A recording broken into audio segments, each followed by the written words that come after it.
pangako lang po, pangako ang ginagawa nila sa amin. May diniliver na po sila sa amin, kaso po kulang pa. Umabot na nga po kami ng barangay, hindi mo siya sumipot. I-deliver daw bukas, Edgar. Baka drawing na naman niya, sir. Kasi matagal niya na sinabi niya, para bukas na may bukas eh. Ang magkaroon ng sariling tahanan, yan lamang ang hiling ni Edgar Kawili para sa kanyang pamilya. Kaya naman, laking tuwa niya nang makapagpatayo sila ng sarili nilang bahay, pero labis ang pagkadismaya nito nang hindi ito malipatan ng kanyang mga anak dahil ang mga binili umano online na bintana noong buwan pa ng Pasko ay hanggang ngayon wala pa. Kaya dito na sila nakapagpasya na magpadala ng mensahe sa Ako Bicol Tabang Ora mismo ni Congressman Saldico upang magpatulong na makuha ang mga biniling bintana. Kaso po, puros pangako lang po, pangako ang ginagawa nila sa amin. May diniliver na po sila sa amin, kaso po kulang pa. May kulang na lang po kami na ay 2,000 na lang po yata kulang. So ang usapan, pag na-deliver niya na lahat, ibibigay na rin niyo yung 2,000. O, yung kakulangan po. Okay. Kaso po hanggang ngayon, wala pa po silang dinideliver sa amin eh. So, Ay, kulang pa po yung dinideliver nila sa amin. Umabot na nga po kami ng barangay, hindi man siya sumipot. Naglupo na po kami, tapos pumunta po ako sa headquarters, wala rin. Tapos nagbayad pa ako ng 650 sa barangay, hindi ko man siya nakakausap, hindi ko man nakita yung pagkatao niya eh. alam mo ba na yung inireklamo niya na may kulang ka pa na hindi na-deliver? Hindi niya po nagustuhan, kaya po pina-repair. Po, sa bukas po ang skid ng glass niya na ikakabit. Bukas, nagkaroon ng bukas. Kung sabihin, mali yung ibinigay na sukat na nila Edgar? I-adjust po. Ang una pong sukat ni Sir, 80 by 100. Kaya lang po hindi daw babagay dun sa lababo. Kaya pinuntahan po namin, napag-usapan po namin. Sabi niya mas maganda kasi lalagay po siya ng cabinet 60 by 120. Di ibig sabihin po nun, bibili ako ng panibagong materyales, gagawa ko Hindi, bago. Kayo po yung na-aksidente at sinasabi nyo hindi kayo makakapagtrabaho. Bakit kayo po ba yung gumagawa ng bintana? Opo, ma'am. Kayo mismo yung gumagawa? Ay, hindi po. Oh, bakit naman po makakapekto yun sa panahon ng pag-aayos po ng bintana? Kami po nung asawa Yung asawa mo mismo. Kasama mo yung asawa mo nung na-aksidente kayo. Opo. At yung asawa mo po ay isa po sa mga trabahador. Tama po ba? Opo. Ayan, ipaliwanag nyo po para mas malinaw. O Edgar, i-deliver daw bukas, Edgar. Baka drawing na naman niya, sir. After lunch po, Kasi sir, matagal niya na sinabi niya, schedule ko para ng, bukas na may bukas eh. Michelle, ulitin ko. Kompleto mo bang ma-deliver bukas pagkapananghalian para maikabit yung bintana?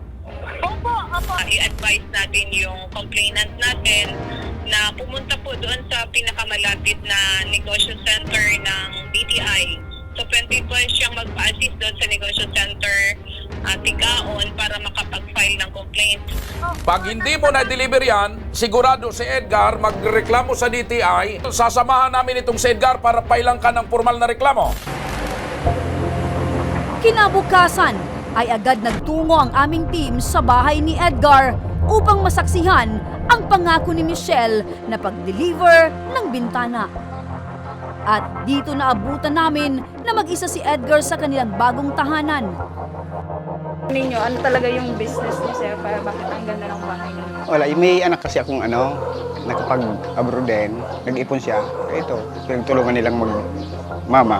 Pero ang ganda ng design ng bahay niyo. Sino nag-design? Yung bayaw ko po. Kaso hindi pa tapos kasi kulang pa yung pera. Ang gusto ko sana, yung mga anak kong babae kasi naano rin ako kasi mga babae yung doon sa itaas. Gusto ko, dito na rin sila sa sa loob. Dito na sa baba. Okay lang na makita yung bahay niyo po, sir. Sige po. Tuloy po kayo. Kaso, kulang-kulang, hindi pa masyadong buo. Saan nilalagay yung bahay niyo? Dito po sa kusina. Ayan, nakakabit na sana. Tinanggal ko kasi, hindi eskwela. Kaya tinanggal ko, pinadala ko ulit sa kanila. Tapos binalik, ganun pa rin.